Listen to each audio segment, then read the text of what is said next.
Frérot, je sais pas si t'es au courant, mais Jules il aurait dû mourir en 2014. À Marseille, il y a deux grosses familles qui se livrent une guerre sanglante depuis les années 2010. La famille T et la famille B. Le trafic de stup à Marseille, il a longtemps été tenu par ces deux familles. Ça a commencé par les grands-pères jusqu'aux petits-fils, tous dans le trafic.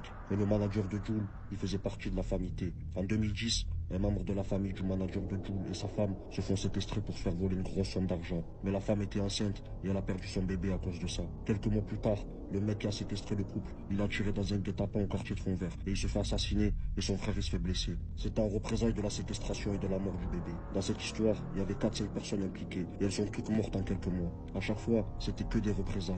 Après avoir fini une peine de 5 ans, le manager de Jules quitte Marseille et monte sur Paris. Il voulait tourner la page et Jules commençait à peine sa carrière. C'était en 2014. Il était jeune, il avait un travail légal dans la musique, une femme et son poulain allait devenir le plus gros vendeur de disques de France. Tout était carré pour lui. Sauf que la famille B n'a pas oublié ce que sa famille avait fait en tuant leur frère et en blessant l'autre. Alors qu'il est dans sa voiture à Paris, un groupe qui est monté de Marseille le rafale en plein centre-ville parisien. Il est mort sur le coup. Aujourd'hui, les mecs qui sont accusés de l'avoir tué, ils ont pris 30 ans de prison en appel.